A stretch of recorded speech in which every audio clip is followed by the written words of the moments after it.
Oke, mari kita lanjutkan alur ceritanya. Langsung saja kita mulai. Garis cahaya perak berkedip di langit saat Yu Hao muncul entah dari mana. Langit dan bumi tampaknya menjadi sangat berbeda pada saat ini. Yu Hao bisa merasakan bagaimana laut spiritualnya menjadi lebih kuat. 6 roh di tubuhnya juga bersorak gembira. Ya, dia akhirnya menyelesaikan tes terakhir. Waktunya untuk menerima warisan Dewa Emosi. Yu Hao menatap langit saat dia membuka tangannya lebar-lebar. Pada saat ini, dia merasa bahwa surga dan bumi telah menjadi berbeda. Yu Hao, selamat, kamu telah berhasil. Sebuah suara lembut terdengar di telinganya. Cahaya keemasan samar mulai turun dari langit di depan mata Yu Hao. Guru, Yu Hao dengan hormat bersujud kepada Rong Nianbin. Rong Nianbin tersenyum dan berkata, sejujurnya, aku tidak cocok untuk menjadi gurumu. Gurumu harus menjadi orang lain. Aku hanya seorang yang mengambil keuntungan dari situasi. Baiklah, apakah kamu sudah siap? Ya, Yu Hao mengangguk dengan kencang. Tentu saja dia sudah siap. Dia akan menemukan istri tercintanya. Rong Nianbing mengangguk ketika dia mengungkapkan ekspresi serius. Aku adalah dewa emosi. Manusia memiliki banyak emosi, baik itu suka, duka. Namun yang perlu kamu kontrol adalah kekuatan emosi itu. Benua Dolo adalah sebuah planet. Selain dari benua Dolo, ada beberapa planet lain di dunia ini. Ketika seseorang melampaui batasnya, dia akan naik ke alam dewa. Aku bukan berasal dari planetmu, benua Dolo. Di sisi lain, ayah Tang Wutong berasal dari benua Dolo. Bahkan kamu seharusnya sudah mendengar namanya sebelumnya. Dia disebut Tang San. Setelah mendengar nama Tang San, Yu Hao tidak bisa menahan diri untuk tidak gemetaran. Dia tidak pernah mengharapkan wanita yang dicintainya menjadi putri pendiri sekte Tang. Rong Nianbin tidak bisa menahan tawa setelah melihat bagaimana rahang Yu Hao terjatuh. Dewa tidak diizinkan untuk campur tangan dengan apa yang terjadi di dunia manusia. Bahkan Tang San hanya dapat mengirim putrinya ke benua dan menyegel bagian ingatannya tentang alam dewa. Ini adalah alasan mengapa kalian berdua bisa saling bertemu. Tang San selalu memperhatikanmu. Apakah kamu masih ingat lembah pertanyaan cinta Yin Yang? Itu adalah salah satu tes yang digunakan untuk mengevaluasi kesesuaianmu untuk menjadi dewa. Saat itulah ketika aku melihat potensi dalam dirimu dan memutuskan bahwa aku ingin kamu mengambil alih kursi dewaku. Karena Tang San terhambat oleh beberapa hal yang terjadi di alam dewa dan tidak dapat mengawasimu dengan cermat, aku dapat menyelinap masuk dan membuatmu mewarisi kursiku. Yu Hao mendengarkan penjelasan Rong Nianbing saat dia membiarkan peristiwa masa lalu mengalir di kepalanya.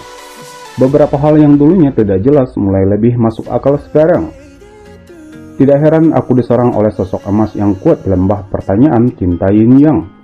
Tidak heran Wutong memiliki segel yang membuatku tidak bisa berhubungan intim dengannya. Tidak heran Wutong menghilang setelah kembali ke sekte Haotian. Sekarang semuanya jatuh ke tempatnya. Yu Hao akhirnya mengerti segalanya. Rong Nianbing melanjutkan.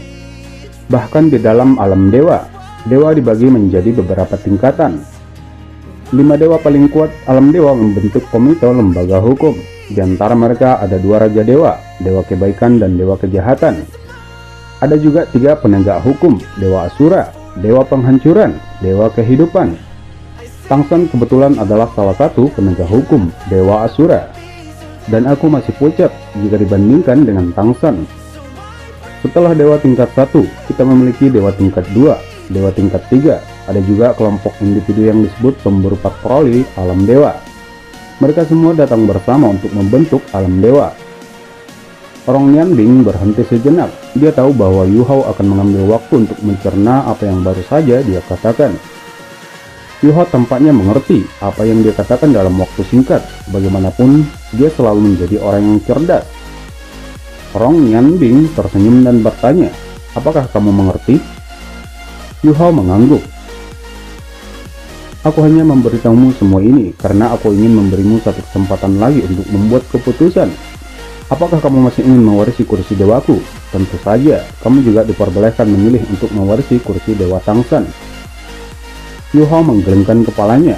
Tidak perlu untuk itu, aku masih ingin mewarisi kursimu. Rong Yanbing mengungkapkan senyum senang. Baik, tetapi aku masih ingin mengingatkanmu tentang satu hal. Kehidupan di alam dewa sangat sepi dan membosankan. Tekad Yu Hao tampaknya tidak goyah. Dia berbicara dengan jelas. Aku bersedia mewarisi kursi dewamu. Tidak peduli berapapun harganya, dia ingin pergi dan menemukan Tang Wutong. Rong Yanbing berseru, baiklah, aku sudah meletakkan semua hal yang harus kamu ketahui. Karena kamu masih bersedia mengambil kursi dewaku, mari kita mulai. Setelah itu, Rong Yanbing mengangkat tangannya ketika dua cahaya, satu biru dan satu merah, melonjak dan bangkit di sekelilingnya. Pemandangan di sekitarnya mulai memudar dan menjadi ilusi. Dalam sekejap mata, keduanya diangkut ke langit yang penuh bintang. Rong Yanbing terus melepaskan cahaya biru es dan merah menyala ke tubuh Yu Hao. Pada saat itu, Yu Hao bisa merasakan bagaimana seluruh tubuhnya ditingkatkan. Lingkungannya mulai menjadi bengkok ketika masa lalunya mulai berjalan sendiri seperti rekaman di dalam dunia spiritualnya. Itu dimulai dari bagaimana diperlakukan dengan buruk di Istana Duk Harimau Putih. Setelah itu, dia pindah ke bagian saat bertemu cacing es Yanming dan menyerap cincin roh jutaan tahun. Kemudian, itu berlanjut bagaimana dia bertemu dengan Tang Wutong di Akademi Strike.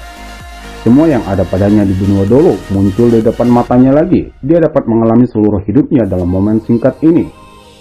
Setelah beberapa saat, Yu Hao membuka matanya lagi, hanya untuk melihat Rong Yanbing yang tersenyum. Rong Yanbing mengangkat tangannya saat mahkota mistik muncul di atas kepalanya. Mahkota itu memiliki dua warna, biru es dan merah menyala. Dan Yu Hao segera merasakan emosi di dalam dirinya. Bahagia, amarah, sedih, riang, cinta, benci, dan jahat berubah dan aktif. Belati embun pagi di tubuh Yu Hao berubah menjadi seberkas cahaya biru dan kembali pada Rong Yanbing. Untuk menyerahkan kursi dewanya pada Yu Hao, Rong Yanbing pertama-tama harus mengambil kembali kekuasaannya dari Yu Hao. 7 belati yang berbeda mewakili elemen air, api, tanah, angin, cahaya, kegelapan, dan ruang. Desahan beku dewa, belati embun pagi. Raungan dewa api, belati yin yang. Bisikan angin bebas, belati kebanggaan surgawi. Melodi kebangkitan bumi, belati keabadian. 6 cahaya berkilau, belati mutiara giok. Fajar menembus langit dan bumi, belati cahaya suci. Kutukan dewa abadi, belati melahap iblis. Ketujuh belati ini memancarkan 7 warna yang berbeda dan mewakili 7 jenis emosi, dan satu persatu akhirnya menembak ke arah Yu Hao. Belati embun pagi mewakili sedih, belati yin yang mewakili amarah, belati kebanggaan surgawi mewakili bahagia, belati keabadian mewakili riang, belati mutiara giok mewakili jahat, belati cahaya suci mewakili cinta, belati melahap iblis mewakili benci. Ketujuh emosi saling berhubungan dan 7 belati legendaris kembali pada Rong Yanbing. Dia sekali lagi melambaikan tangannya. Ketujuh belati semuanya bergabung dan membentuk bola cahaya. Bola cahaya kemudian dilepaskan ke langit berbintang di atas mereka. Rong Yanbing datang pada Yu Hao sebelum secara bertahap menempatkan mahkota di tangannya pada kepala Yu Hao. 7 emosi berkedip di mata Yu Hao dan semua akhirnya kembali tenang saat kilau mengkilap muncul di tubuhnya. Mahkota menyatu dan 7 emosi surut pada saat yang sama. Detik berikutnya, cahaya yang tak terlukiskan meletus dari tubuh Yu Hao saat keenam rohnya melintas satu persatu.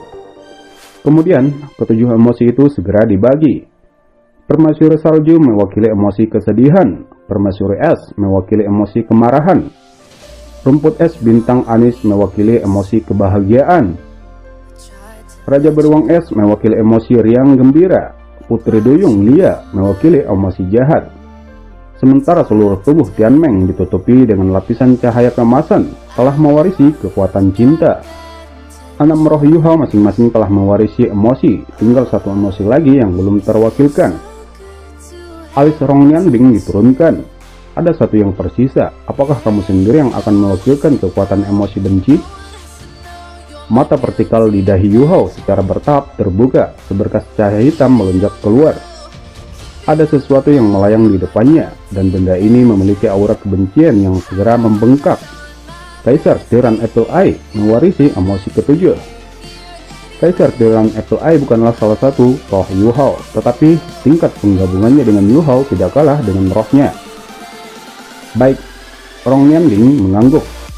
Kemudian sinar cahaya putih yang kuat meletus dari tubuhnya dan menyapu Yu Hao. Yu Hao dan 7 rohnya menutup mata mereka pada saat yang sama. Ketika Yu Hao membuka kembali matanya, 7 rohnya telah hilang, dan betapa terkejutnya dia, yang kini telah berdiri di atas gunung kecil. Yu Hao menatap dirinya saat emosinya berubah. Sepertinya tidak ada yang berubah, namun tampaknya ada sesuatu yang lain di benaknya. Awan di sekitarnya tiba-tiba berubah menjadi warna-warni, dan beberapa sosok secara bertahap muncul dari awan dan terbang ke arah Yu Hao. Ada 12 orang, dan mereka semua membungkuk dan menyambut Yu Hao dengan hormat. Salam Dewa Emosi. Salah satu pria membuka mulutnya. Kalian adalah? Yu Hao bertanya dengan bingung. Pria itu menjawab, kami adalah petugas alam dewa. Kamu baru di alam dewa, dan kami di sini untuk membimbingmu pada Raja Dewa dan penegak hukum. Yu Hao mengangguk. Terima kasih. Yu Hao masih bisa mengingat kata-kata Rong Nianbing bahwa ayah mertuanya adalah leluhur sekte Tang, penegak hukum alam dewa. Petugas alam dewa membuat gerakan untuk mengundangnya ke depan, sementara petugas dewa lainnya berpisah di kedua sisi. Tubuh Yu Hao melayang ke depan, segalanya tampak berbeda setelah dia menjadi dewa. Sepertinya dia bisa mewujudkan apa saja selama dia menghendaki. Cahaya dan kabut berpisah ketika pandangan di depan mata Yu Hao terus berubah. Setelah terbang untuk waktu yang lama, di kejauhan sudah terlihat sebuah aula yang megah. Sementara itu, seorang pria berdiri diam-diam di antara awan-awan. Tatapannya melintasi cakrawala yang tak terbatas. Tidak ada yang tahu apa yang dia lihat. Petugas alam dewa membimbing Yu Hao ke depan pria ini dan berhenti. Mereka membungkuk dengan hormat dan berkata, Salam Dewa Laut. Pemuda berambut biru berbalik dan memandang Yu Hao. Mata awalnya yang tenang tiba-tiba berubah dingin, membuat petugas alam dewa mundur diam-diam dan memberi mereka ruang. Salam, Dewa Laut. Yu Hao benar-benar tidak tahu bagaimana mengatasinya. Dia takut membuat marah pria ini dengan memanggilnya sebagai mertuanya, tapi dia juga tidak bisa memanggilnya dengan namanya. Tang San meneliti Yu Hao yang sedikit gelisah dan cemas. Dia bertanya dengan gamblang, kamu telah mewarisi kursi dewa Rong Nianbing. Mulai hari ini dan seterusnya, kamu adalah anggota alam dewa. Ada banyak aturan di alam dewa, dan petugas alam dewa akan membimbingmu di masa depan. Selama kamu mematuhi aturan alam dewa, anggota dewan tidak akan mengganggu apapun yang kamu lakukan. Kemudian Tang San mengeram, ayo. Segera sebuah bayangan dengan cepat muncul di samping Tang San. Undulasi kekuatan dewanya jauh lebih kuat daripada petugas dewa yang datang sebelumnya. Tuan penegak hukum. Tang San melambaikan tangannya dan berkata, bawa dewa emosi yang baru ke kediamannya. Ya, petugas dewa berjubah emas menjawab dengan hormat. Tang San melirik dingin Yu Hao sebelum dia berbalik untuk terbang menuju aula besar di kejauhan. Yu Hao ketakutan ketika dia tiba-tiba berseru, mohon tunggu Dewa Laut. Tujuan terpenting Yu Hao untuk datang ke alam dewa adalah menemukan Tang Wutong. Dia akhirnya bertemu dengan ayah mertuanya. Namun, bagaimana dia bisa menemukannya di alam dewa yang tidak dia kenal jika ayah mertuanya pergi? Tang San berhenti, dia bahkan tidak berbalik ketika bertanya, apalagi yang kamu inginkan?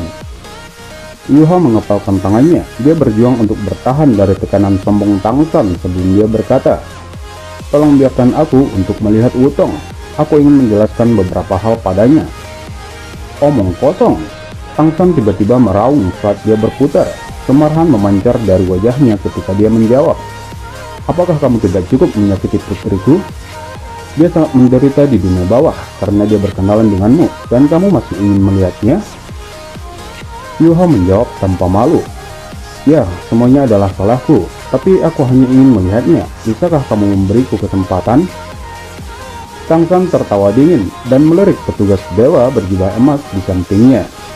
Petugas dewa mengerti artinya dan pergi dengan diam-diam ketika dia menghilang dengan kilatan emas. Kamu ingin melihatnya? Silahkan. Tang San merendahkan suaranya saat dia berbicara. Hati Yu Hao melompat dengan gembira, namun suasana hatinya yang gembira segera tenggelam ketika dia melihat ekspresi Tang San. Namun, Tang San melanjutkan, "Kamu bisa melihatnya jika kamu bisa mengalahkanku."